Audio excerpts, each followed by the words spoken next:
열왕기하 19장 1절에서 7절. 히스기야 왕이 듣고 그 옷을 찢고 굵은 베를 입고 여호와의 전에 들어가서 국내 대신 엘리야김과 서기관 셈나와 제사장 중 장로들에게 굵은 베를 입혀서 아모스의 아들 선지자 이사야에게로 보내매 저희가 이사야에게 이르되 히스기야의 말씀이 오늘은 곤란과 책벌과 능욕의 날이라.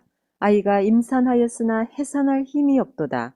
랍사게가 그 주 아수르 왕의 보냄을 받고 와서 사신 하나님을 회방하였으니 당신의 하나님 여호와께서 혹시 저의 말을 들으셨을지라.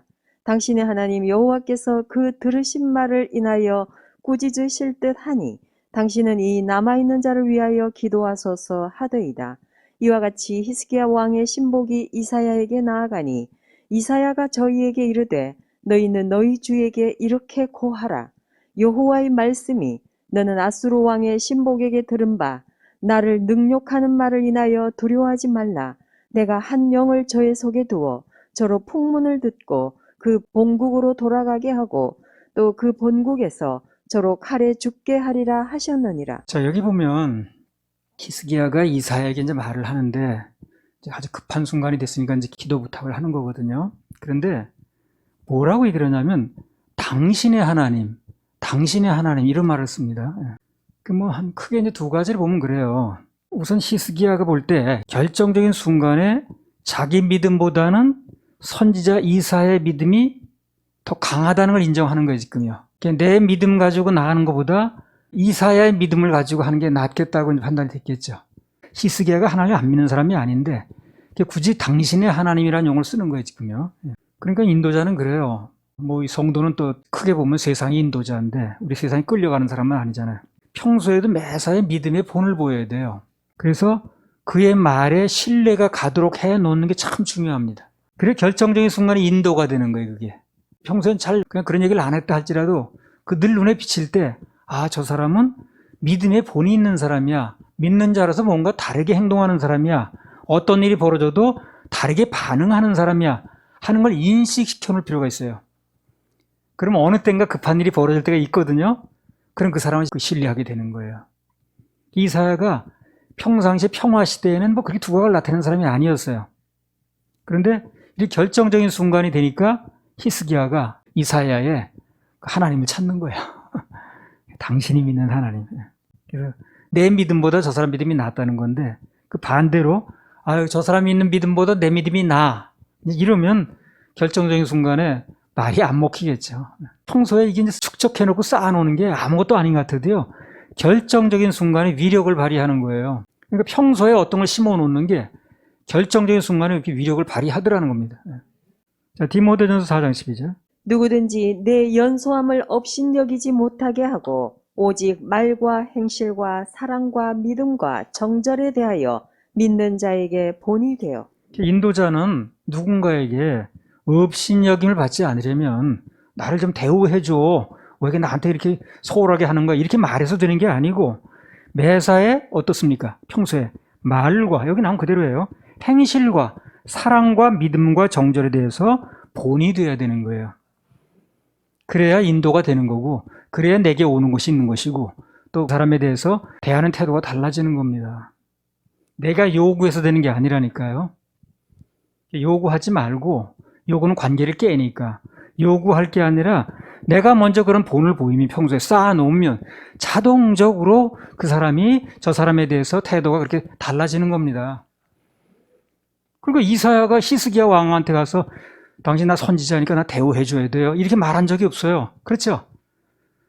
얼마나 자주 만난지도 난 모르겠습니다. 근데 결정적인 순간이니까 이사야가 평소에 쌓아놨던 그런 것들이 히스기야 머리에 들어있었던 거예요, 이게. 그 사람한테 가서 당신의 하나님께 좀 기도해달라 이렇게 얘기를 하는 겁니다. 그래서 업신여김을 받지 않으려면 매사에 말과 행실과 사랑과 믿음과 정절에 대해서 믿는 자에게 본이 돼야 된다. 그래야 인도가 되는 거고 그래야 나한테 돌아오는 게 있다는 거예요. 요구해서 되는 게 아닙니다. 요구는 관계를 깹니다. 지난번 잘하지 않고 머물러 있으면 어떻게 된다고 그랬어요? 도태된다고 그랬습니다. 누가 밀어내는 게 아니에요. 자동적으로 이렇게 되는 거예요. 계속 잘해줘야 됩니다.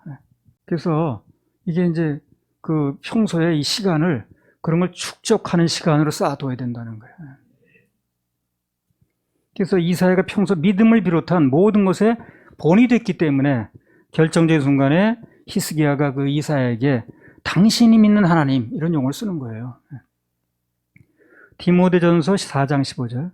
이 모든 일에 전심전력하여 너의 진보를 모든 사람에게 나타나게 하라. 이 모든 일에, 뭐 어떤 특정한 일만 아니라 모든 일에, 그러니까 그가 하고 삶에서 하는 모든 일에, 무슨 청소를 한다라든가 무슨 어떤 일을 돌본다라든가 여성들 같으면 뭐 밥을 짓는다, 하여튼 모든 일에 전심전력해야 됩니다. 전심전력.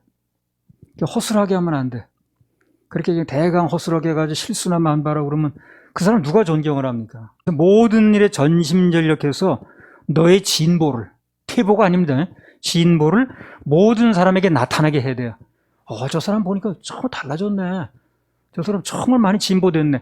그러면 저절로 이렇게 되는 거예요, 그냥. 예. 그 요구해서 되는 게 아니고. 그러니까 너의 진보를 모든 사람에게 나타나게 해라. 이 말은 한마디로 뭐예요? 계속 자라야 된다는 얘기죠? 그런 얘기 아니에요? 계속 자라야 된다는 거예요. 그러니까 우리는 머물러 있으면 안 됩니다.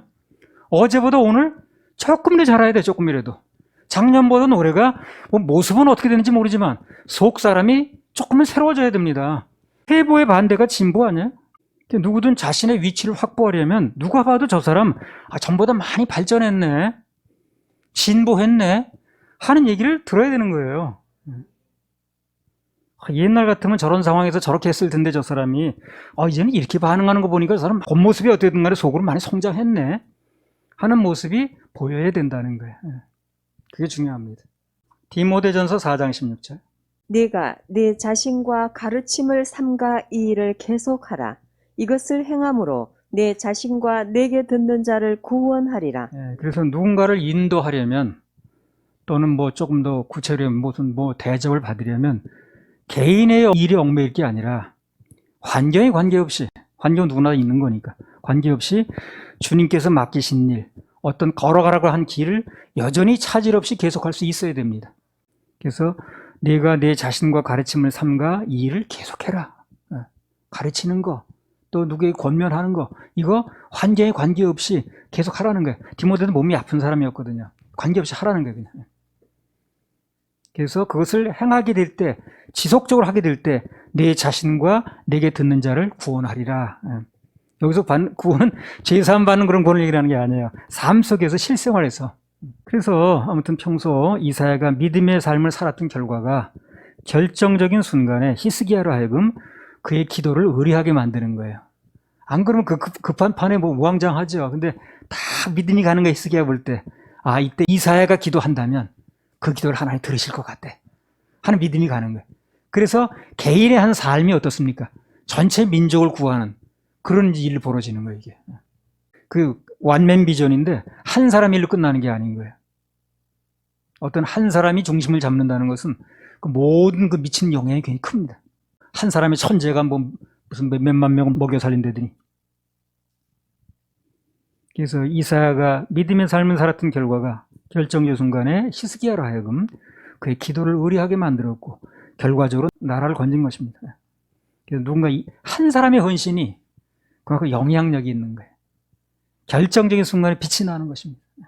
그리고 또 하나, 이 결정적인 순간에 히스기야가 이사야에게 당신의 하나님이라고 말을 했는데 또 하나가 무슨 이유가 있냐면 평소 이사야가 자기의 언행 속에 그 사람들 무슨 말을 하고 살았을 겁니다. 그리고 이사야도 살아있는 동안에 무슨 행동을 하고 살았을 겁니다. 그렇겠죠? 그래서 언행 속에 나의 하나님, 즉 매사에 오직 하나님만을 강조하고 사는 거예요, 그 사람이. 그래 결정의 순간에 당신의 하나님이 나오는 거예요. 이 물이라는 거는요, 이 농도가 강한 쪽에서 약한 쪽으로 흘러들어가게 돼 있어요. 그렇죠? 그래서 더 강한 사람에게 의뢰하게 돼 있는 거예요. 히스기야도 믿음이 좋은 사람이지만 그가 볼 때 히스기야가 이사야를 볼 때 그 사람 믿음이 더 강한 거야. 나의 하나님이 더 강한 거예요. 그래서 거기다 나의 하나님을 찾아가는 거예요.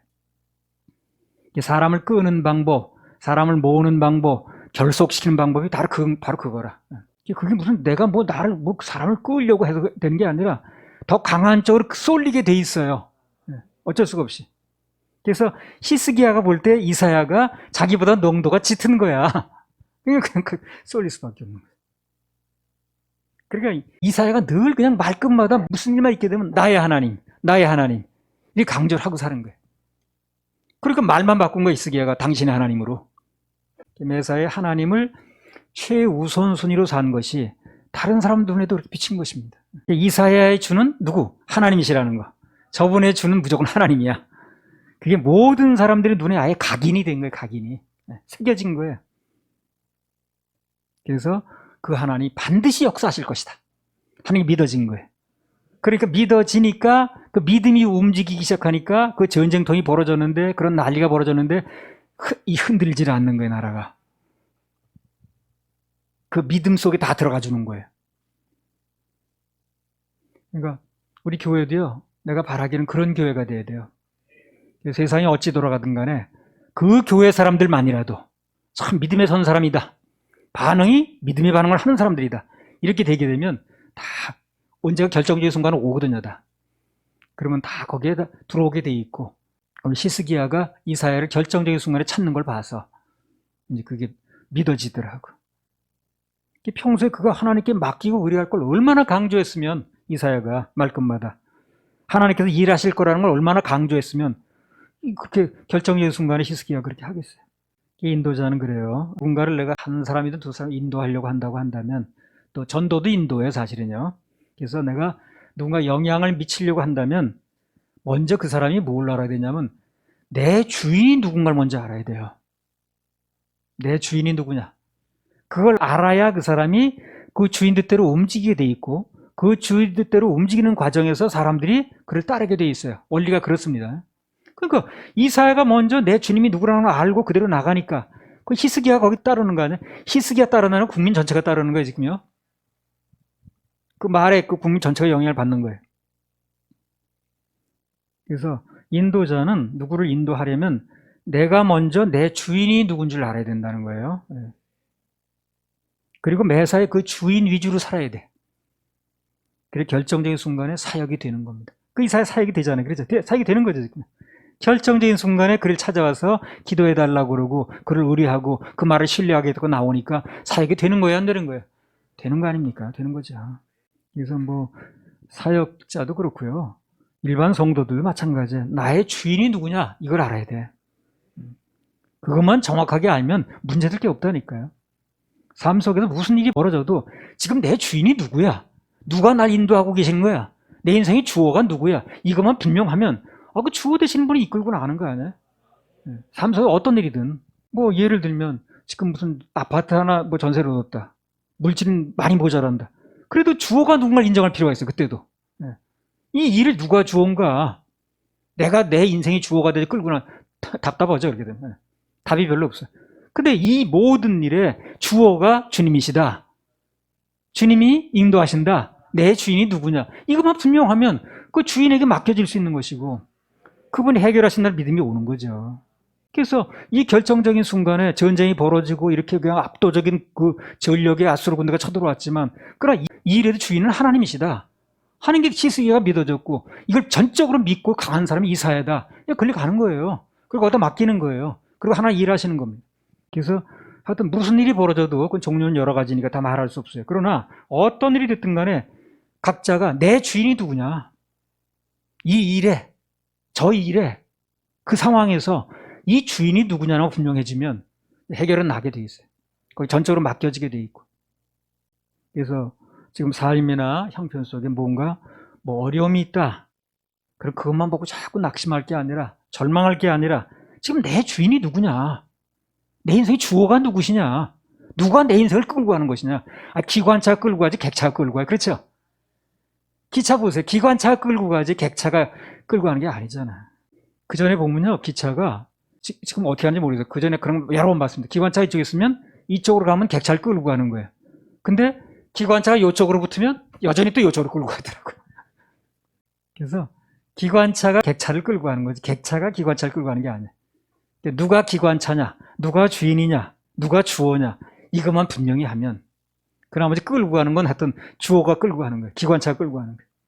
그래서 형편 속에 환경 속에 낙심하지 말고 절망하지 말고 내 주인이 지금 누구냐. 누가 내 인생의 주어냐, 그것만 생각할 수 있으면 문제가 아니라는 겁니다. 문제가 아니에요. 옛날 그 광주 광역시, 근데 그때 집에서 어떤 학생인데 뭐 등록금 마감일이 일주일밖에 안 남았다는 거야. 걱정을 하더라고. 아버지도 걱정하고. 예. 그 나도 걱정이 되는 거야. 그 걱정할 수밖에 없는 위치에 있었어, 내가. 이해관계가 있어서. 근데 그 숙소에 가서 그 주님께서 저에게 주신 감동은, 야, 일주일이면 천지도 창조한다. 이런 감동을 주시는 거야. 일주일 남았다 걱정하고 있는, 등록금 저게 일주일밖에 안 남았대, 주님. 그거 막 걱정하니까 일주일이면 천지 창조도 한다. 그런 감동을 딱 주시더라고. 그리고 바로 다음 집회가 충청도 무슨 여자 목사님 그 기도원에서. 그래서 그냥 바로 해결해 주시더라고. 싹 해결. 디모데후서 1장 12절. 이를 인하여 내가 또 이 고난을 받되 부끄러워하지 아니함은 나의 의뢰한 자를 내가 알고 또한 나의 의탁한 것을 그날까지 저가 능히 지키실 줄을 확신함이라. 그러니까 바울이 그 어떤 사도보다도 더 고난을 치르고 더 큰 사역을 하고 더 많은 대가를 치르고 했거든요. 그것이 무엇에 근거한 건가라는 얘기가 나오는 거예요. 이 말 속에. 바울이 모든 고난을 감당하고 사역을 계속할 수 있었던, 그 누구도 못했던 일을 했던 것이 원동력이 뭐라는 거예요. 나의 의뢰한 자를 내가 알고, 이겁니다. 아까 뭐라 그랬어요? 이거. 내 주인이 누군가를 알았다는 거예요. 사역이 내 일이 아니고 그 일을 하면서 고난이 있었고 역경이 있었고 답답한 일이 있었지만 이 누구 일이냐는 거예요. 이게 나의 의뢰한 자를 내가 알았다는 거예요. 간단히 말하면 내 주인이 누구라는 걸 알았다는 거지. 그러니까 맡길 수 있었다는 거예요. 그래서 사역이 됐다는 얘기를 하는 거예요. 이 디모데후서를 쓸 당시는요, 로마 감옥에서 참 열악한 환경에서 죽음도 얼마 앞두고 아주 굉장히 괴로울 때입니다. 이때. 근데 이런 얘기를 하는 거예요. 이 고난을 내가 봤대. 부끄러워 아니하면 나의 의뢰한 자를 내가 알고, 이분이 나를 앞으로 어떻게 의뢰할 것이며 이 결과는 어떻게 날 것이며, 그리고 이것이 끝나게 되면 나는 어디로 갈 것이며, 이걸 다 알고 있었다는 거예요. 그 나중에 그 얘기도 나오잖아요. 의의 멸류관한테 예비되어 있다는 얘기도 하잖아요. 또 나의 의탁한 거. 그래서 내가 내 주인이 누군가를 알아서 내가 믿고 맡긴 거, 의탁한 것을 그날까지 저가 능히 지키실 줄을, 이루실 줄을 내가 확신한다는 거예요. 이 중요한 얘기죠. 그래서 바울이 모든 고난을 감당하고 사역을 계속할 수 있었던 원동력이 나의 의뢰한 자를 내가 알고 내 주인이 누군가를 알았다는 거죠. 그래서 또한 나의 의탁한 게 있는데, 맡긴 게 있는데, 그것을 그날까지 저가 하나님께서 능히 지키실 줄을, 이루실 줄을 확신했다는 겁니다. 그게 그의 삶의, 사역의 뭡니까? 원동력이었어요.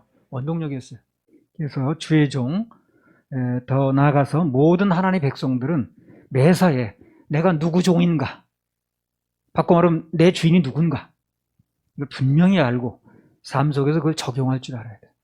이거는 한두 번 듣고 지식으로 끝날 얘기가 아니라 늘 마음에 새겨서 적용할 얘기입니다. 그렇죠? 이 환경은 늘 일어나니까. 환경이 한 번은 끝나는 게 아닙니다. 내가 믿는 주인이 누군가를 알아야 돼요. 그걸 모르고 어떻게 맡기겠습니까? 자, 창세기 24장 1절에서 4절. 아브라함이 나이 많아 늙었고 여호와께서 그의 범사에 복을 주셨더라. 아브라함이 자기 집 모든 소유를 맡은 늙은 종에게 이르되 청컨대 내 손을 내 환도뼈 밑에 넣으라. 내가 너로 하늘의 하나님 땅의 하나님이신 여호와를 가리켜 맹세하게 하노니 너는 나의 거하는 이 지방 가나안 족속의 딸 중에서 내 아들을 위하여 아내를 택하지 말고 내 고향 내 족속에게로 가서 내 아들 이삭을 위하여 아내를 택하라. 4절에 보면 아브라함이 그 종한테 이런 얘기를 합니다. 내 고향, 내 족속에로 가서 내 아들 이삭을 위해서 아내를 좀 택하라. 그런 명령을 내리는 겁니다. 그런 사명을 받았어요, 지금 이 종이요. 자, 그렇다면 이제부터 이 종은 누구 며느리를 구하러 다니는 겁니까? 주인의 며느리를 구하러 다니는 거예요. 주인의 며느리. 그렇죠? 자기 며느리가 아니에요. 몸은 자기가 갖지만 거기에 닥치는 환경은 자기 겪는지 모르지만 궁극적인 목적은 주인의 며느리를 구하러 다니는 거예요. 그렇죠? 주인이 구해달라고 그랬으니까. 자기 며느리 구하러 다니는 게 아니라는 거예요. 그러니까 그때부터는 그 며느리가 자기 기준하고는 아무 관계가 있어요, 없어요? 없죠. 그 며느리가 뚱뚱한지 날씬한지 뭐 키가 큰지 작은지 무슨 뭐 얼굴이 어떻게 되는지 그게 자기 기준이 아니니까. 그때부터는 주인이 요구하는 기준만 맞으면 되는 거예요. 내 며느리 구하면 내가 봐야겠죠. 뭐 내가 어쩌고. 내 며느리가 아니니까. 그 주인의 마음에 들면 되는 거예요. 그 주인의 조건에 맞기만 하면 되는 거고. 그렇죠? 그러면 주인의 조건에 맞으면 어떻습니까? 내 조건에 안 맞아도 나는 만족해야지. 만족해야지. 그래서 내 주인이 누군가를 알아야 된다는 거예요. 내 주인이 누군가를 분명해지면 그 사람은 내 조건하고 좀 안 맞아, 그게. 그래도 주인이 맞다고 그러면 맞는 걸 해야 되는 거예요. 뭐, 난 안 맞습니다. 그러면 안 되지, 그러면. 내 며느리 구하는 게 아니라니까. 주인의 며느리를 구하러 다니는 거니까 주인의 말한 조건이 있었잖아, 아까. 그 조건에 맞으면 데려와야 되는 거예요. 나는 거기에 의견을 내세울 필요가 없는 거예요. 내 며느리가 아니니까. 그러니까 내 주인이 하나님이시라면 내가 주의 종이라고 인정된다면 현재 상황도 환경도 내 마음에 들고 안 들고가 문제가 되는 게 아니야. 그렇죠? 내 방법이 어떠냐가 문제가 되는 게 아니라고. 내 생각에는 아니, 그게 아니야. 내 생각이 중요한 게 아니라니까. 아무 상관없어요. 그죠? 우리의 주인이신 하나님께서 좋다 그러면 나도 좋은 거야. 그래서 그 리브가가 거기 그 족속과 그 아브라함의 친척이 맞는다면 그 다른 조건이 안 맞아도 자기는 관계할 필요가 없는 거예요. 주인이 맞는 조건이라면 데려오면 되는 거예요. 환경 여부에도 관계없이 어떤 형편이라 할지라도 그분의 말씀이 맞으면 그분의 말씀대로 해야 되고 그분이 이런 경우에는 이렇게 해라라고 말씀하셨으면 그 말씀에 따르는 게 맞는 거예요. 안 좋은 환경에도 범사에 감사하라 이렇게 말씀하셨죠. 주인이 그럼 난 종이죠. 그럼 감사해야 맞는 거지. 그래서 어떤 경우에도 주님이 누구신가, 내 주인이 누군가, 그분이 뭐라고 말씀하셨는가 그것만 적용하면 돼요. 걔 쓸데없이 무슨 자기 며느리도 아니면서 주인이 누구신가 그것만 알면 세상 걱정할 것도 없고 염려할 것도 없고 그야말로 세상 편합니다. 단 우리가 생각할 건 뭐냐, 그게 그분의 일이냐 아니냐 이것만 분명히 하면 돼. 그것만 분명히 하면 됩니다. 이게 내 일이야? 내 욕심이야? 내 알을 뭘 채우고자 하는 일이야? 아니면 하나님께서 필요로 해서 하시는 일이야? 이것만 분명하면 돼요. 그러니까 하나님 백성들은 매사에 내가 주의 종이라는 거, 그리고 종은 주인의 뜻대로만 하면 결국은 승리하고 성공한다는 거, 그것만 분명히 알면 돼요. 그것만. 그럼 어떤 일을 당하는 거네? 고민할 것도 없고 답답할 것도 없고. 할렐루야. 우리 하나님께 박수 올립니다. 주 하나님 독생자에서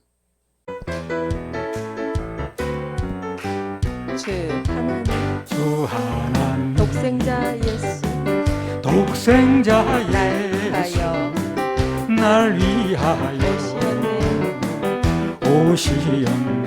내 모든 죄 용서하시고 용서하시고 죽음에서 부활하신 나의 구세주 살아계신 주 참된 소망 나의 참된 소망 걱정 근심 전혀 없네 사랑의 주 갈 길 인도하니 내 모든 삶의 기쁨 늘 충만하네. 주 안에서 거듭난 생명 도우시네. 주의 사랑 참 기쁨과 확신 가지고 예수님의 도우심을 믿으며 살아계신 주 나의 참된 걱정 근심 전혀 없네. 사랑의 갈길 인도하네. 내 모든 삶의 기쁨 늘 충만하네.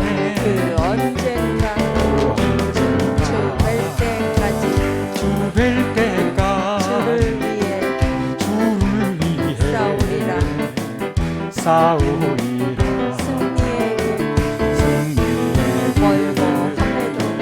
멀고 험해도 주님께서 나의 앞길 지켜주시리. 아멘.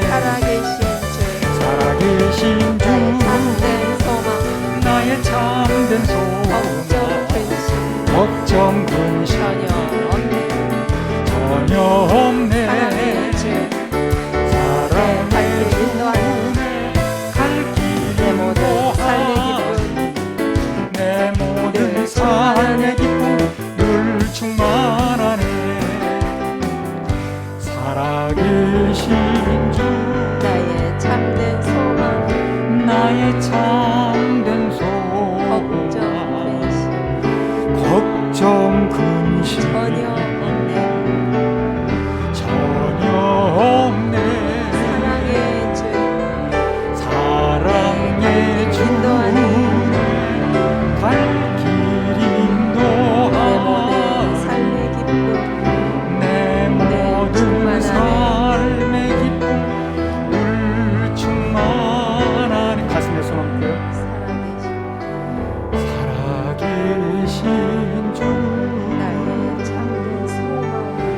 나의 참된 소망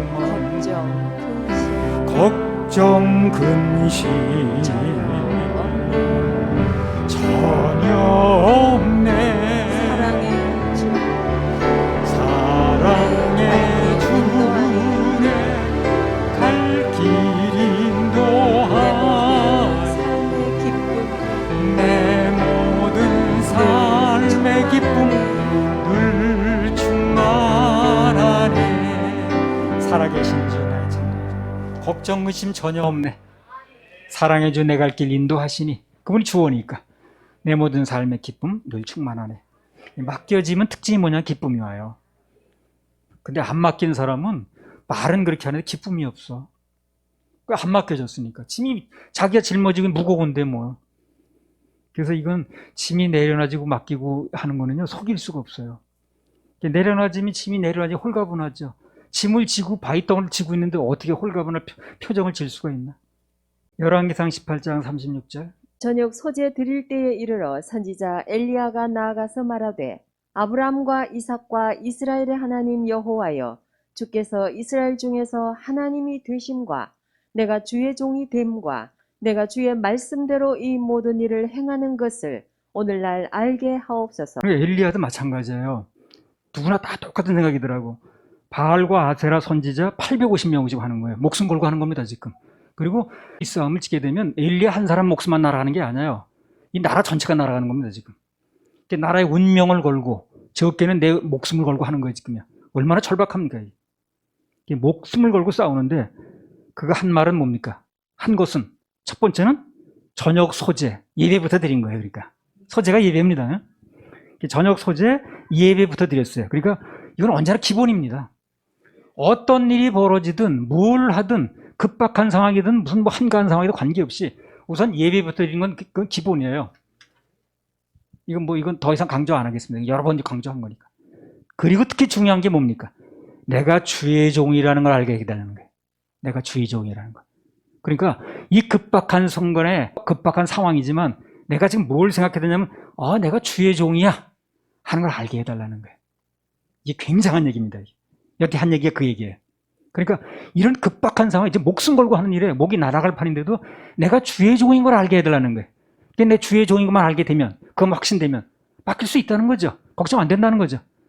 굉장히 중요한 거예요. 그래서 내가 주의 종이니까, 그렇다면 이 모든 상황은 나의 주인이신 하나님께서 알아서 해결할 거라는 거예요. 또 일하실 거라는 거예요. 그 믿음이 아주 중요하다니까요. 그래서 혹시라도 그 믿음이 좀 약해질까 봐 그걸 얘기를 하는 거예요. 내가 주의 종이라는 걸 알게 해달라는 거예요. 그럼 무슨 걱정거리가 없는 거예요. 뭐 상황이 어떻게 돌아가든 관계없이. 그 결과 어떻게 됐어요? 850대 1로 이겼잖아요. 결과가 나오는데 뭘.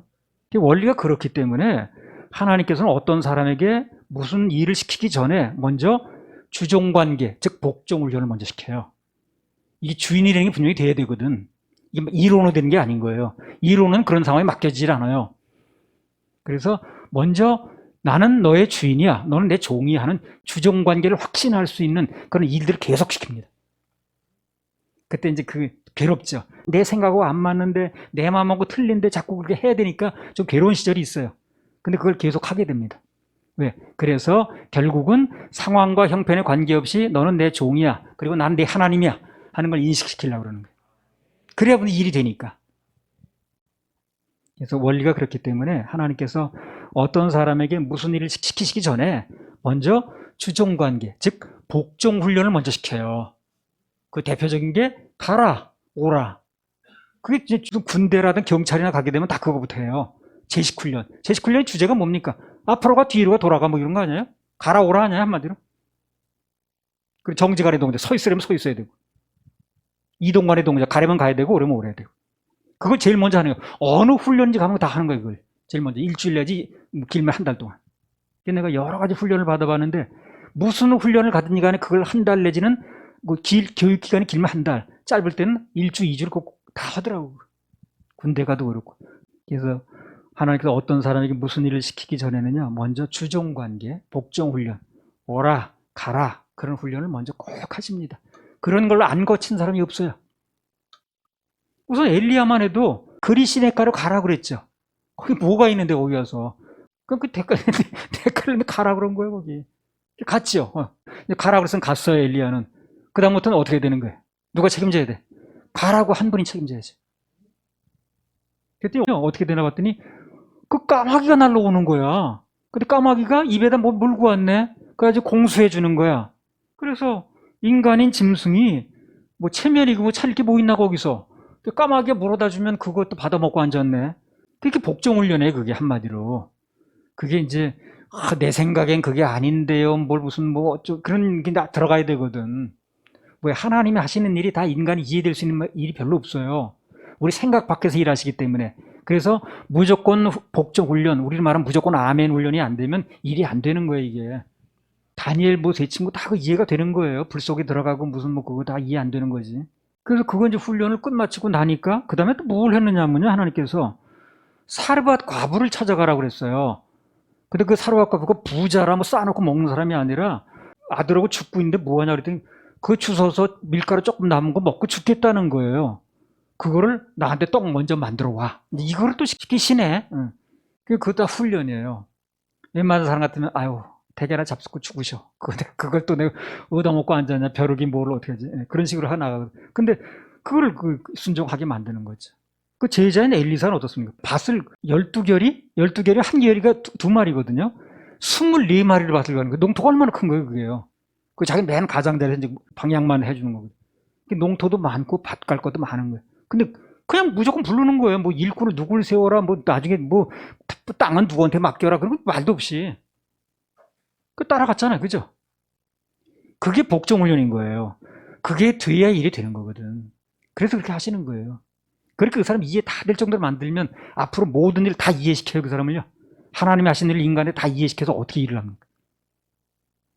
근데 못하거든. 그러니까 하나님께서 어떤 사람한테는 무조건 복종하는 거, 당신이 내 주인입니다. 나는 당신의 종입니다. 하는 걸 인식할 수밖에 없게끔, 몸에 배울 수밖에 없게끔 일을 자꾸 하시는 거예요. 그런 일이 여러분의 삶에서 벌어지게 되면 다 받아들이셔야 됩니다. 다 미리 얘기를 했으니까 지금.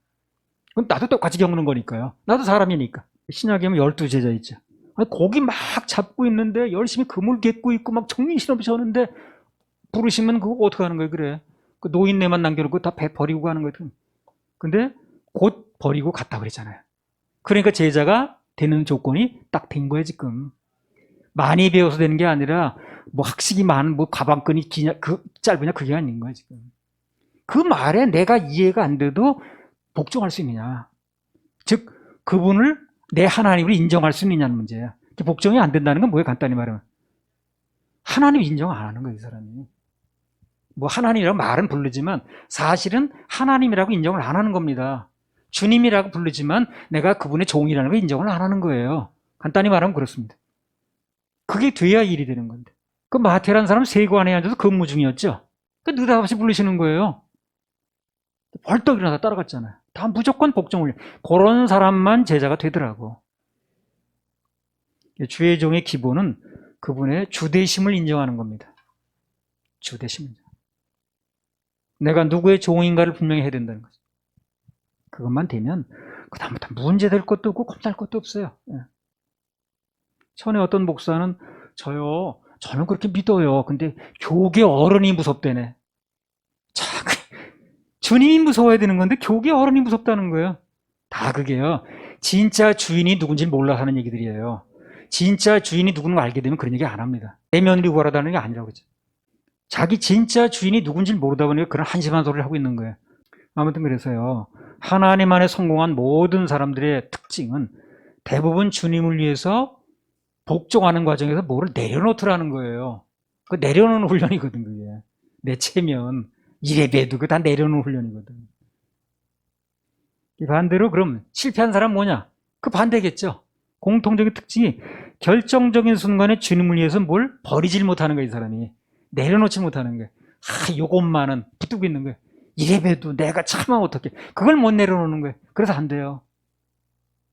차마 내가 인간이 어떻게 까마귀한테 뭐 이런 거. 차마 어떻게 먹고 죽겠다는 사람은 남한테 먼저 이걸 못하는 거예요. 사울 보세요. 물욕의 눈이 어두워가지고 아말렉 진멸하라고 그랬잖아요. 간곡히 얘기를 했잖아요. 사무엘 통해서. 근데 그 물욕을 못 버리니까 그 이제 안 되는 거지. 명령을 어길 수밖에 없는. 신약 가론 유다. 그 사람은 돈의 계산이 밝은 사람이야. 이 가난한 사람 주지 왜 거기다 예수님을 갖다 한테가 붓는다는데 그런 얘기를 하면 되나? 그리고 뒤로는 돈깨를 맡아 훔쳐가고. 복음서에 예수님께 나왔던 부자 청년이 있죠. 다 지켰어요, 저요. 뭐 이런 거 얘기하니까. 그거에 제가 어려서부터 다 지켰다니까요. 뭘 못하는 거예요? 소유를 못 버리는 거예요, 이 사람이. 그러니까 하나님 앞에 된 사람은 결정대로 내려놨던 사람이고, 안 되는 사람은 뭘 내려놓지 못하는 거예요. 그 내려놓는 순간에 더 좋은 거 얻을 수 있는데. 베드로가 그 고기나 잡다 죽었으면 업으로 끝난 거예요. 베드로가 누군지 알게 뭐예요. 그러나 그걸 내려놨더니 지금 베드로 이름 모르는 사람이 누가 있습니까? 천국문에 기초돌에 이름 새기는 거 보세요. 그 쉽게 말하면 천국문에 문패에다 그림이 새긴 거 똑같은 거예요. 그냥 고기 잡다 죽었으면 갈릴리 바닷가에서 고기 잡다 죽은 사람이 누군지 알게 뭐예요. 한두 사람도 아닌데. 주님을 위해서 뭔가 버린 사람은 현세는 물론이고 내세에서 모두 확실한 약속이 있다는 걸 아시기 바랍니다. 마가복음 10장 29절 30절. 예수께서 가라사대 내가 진실로 너희에게 이르노니 나와 및 복음을 위하여 집이나 형제나 자매나 어미나 아비나 자식이나 전토를 벌인 자는 금세에 있어 집과 형제와 자매와 모친과 자식과 전토를 100배나 받되 핍박을 겸하여 받고 내세에 영생을 받지 못할 자가 없느니라. 나와 복음을 위하여, 주님을 위하여 집이나, 집 버린 사람 더러 있죠. 형제나 자매나 어미나 아비나, 어미 아비 들어갑니다. 어미나 아비나 자식이나 전토를, 이 어미나 아비를 버린다는 얘기를 여기 기억해야 돼요. 내 관계를 끊고 못 본 척 한다는 얘기가 아니라 우선순위를 정리한다는 얘기예요. 하나님보다 그 위에 놓지 않는다는 얘기를 하는 겁니다. 내 부모가 됐든 자식이 됐든 무슨 누가 됐든 간에 남편이든 부인이든 하나님보다 윗자리에 놓지 않는다는 얘기를 하는 거예요. 그래서 하나님의 권리와 그 인간 누군가의 이해관계 충돌되면 하나님을 선택했다는 얘기를 하는 거예요. 가족을 버리라는 얘기가 아니고 디모데후서 가족을 버리면 불신자보다 더 나쁜다고 했지. 가족을 버리라는 얘기를 하는 게 아니에요. 나와 복음을 위하여 집이나 형제나 자매나 어미나 아비나 자식이나 전토를 벌인 자는 금세에 있어, 지금 현 세상이야, 금세에 있어서 집과 형제와 자매와 모친과 자식과 전토를 100배나 받대. 100배, 1000배, 만배, 무한대. 근데 또 한 가지가 조건이 붙어. 핍박을 겸하여 받는다는 거야. 그러니까 방금 말씀대로 거기에는 핍박이 있습니다. 그러니까 마음의 준비가 필요합니다. 안 그러면 당황해요. 이거 뭐, 그 말씀 따라갈래 했더니 이거 핍박이 만만치 않네, 이거. 군대 가면 고문관이라는 게 있어요. 군대 갔다 온 사람 알아, 무슨 말인지. 참 말귀도 못 알아듣고 막말에 나가니까 처음에는 막 기합도 주고 그냥 그때 당시에 구타도 오고 막 그러다가 안 되네. 그러면 쟤는 아주 고문관이야. 고문관이라는 용어만 떨어지면 편해요, 그다음부터는. 예. 그다음부터 거기도 요구하지도 않아. 못해도 아재 고문관이야. 이게 뭐 여기에 맞는 얘기인지 모르겠는데 처음에만 좀 고달퍼요. 아유, 쟤는 아주 예수 믿는 애라 여기 안 끼어 이런데 불러도 안 와. 예배 드리는 거 충돌되면 아예 예배 선택하는 애야. 그거까지만 인식시켜 놓으면 돼요. 그러면 그 다음 문제가 안 돼요. 그거 인식시킬 때까지가 문제야. 고문관이라는 거 떨어질 때까지 문제지, 고문관이라는 딱지만 붙으면 아무 문제 안 돼. 못해도 괜찮아. 아니, 고문관만 빼줘 그냥. 그냥 얘기하지 마 거기. 아주 열애야, 열애. 그래서 우리도 그냥 다른 사람 인식에 처음에는 뭐 왜 같이 안 먹느냐는 둥, 무슨 왜 같이 와서 무슨 참여를 안 하냐는 둥, 공격이 많죠. 분명하게 선을 그으세요. 그리고 언젠가 그들 입에서 아우 쟤는 그런 거야 그냥. 아직 그다음부터 편해. 근데 그때까지는 좀 핍박이 있으니까 조금 참으셔야 돼요. 누군가 주님을 주님으로 대접해드리면 그분은 그 인생의 주어가 돼주셔서 매달 그때 인도해 주십니다. 온전히 소유권만 넘겨드리면 무한한 사용권을 주신다니까요. 소유권보다 사용권이 더 좋다는 거 아십니까? 아니, 소유권이 있으면 뭐에 사용하는 사람이 임자지.